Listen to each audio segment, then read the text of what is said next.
Got another case of really bad workmanship here causing leaks. Balcony, second story. On the first floor, they've got water stains and peeling paint.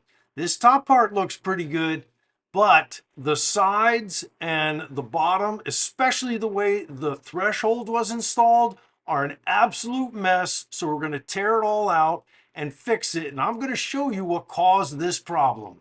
I don't know whose idea it was to install these fibrous trim boards. Look at them absorbing water. I've seen better IKEA furniture. Here's the problem. See where the threshold meets that trim board? That's a leak waiting to happen. And I know they put this caulk in there after it started to leak. That threshold should go over that trim board to act like a gutter. And when I take that out, we're going to see the problem. Look at this. They have flashing in the front, but the flashing does not go underneath the threshold. That flashing does nothing. And it just sets up a place for the water to get in. Look at that. Water was going right in there. It's going right in there in the hole where the bolt was, going right in the edges. This thing was just sucking in water because someone didn't know how to do their job. So we're going to cover all this with flashing tape. We're going to start at the bottom. We're going to go up and over onto the wood to cover that gap.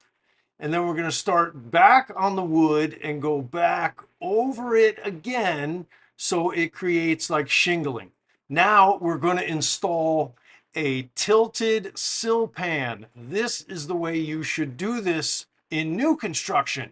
If water gets in there, it's going to go out through these drainage channels. Now we can install a new threshold, and I even replaced the lower 2-3 inches of each jamb that was rotten.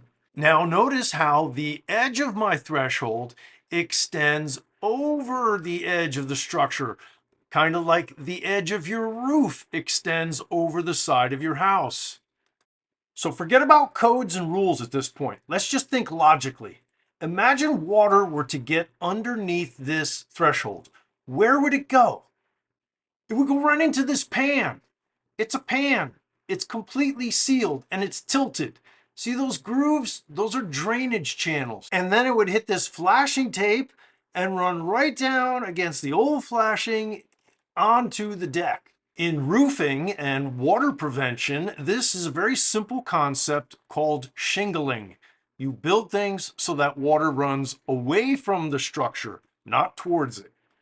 I'm going to cover the gaps on the side of the frame with flashing tape, and I replaced the rotten trim boards with 1x4 PVC.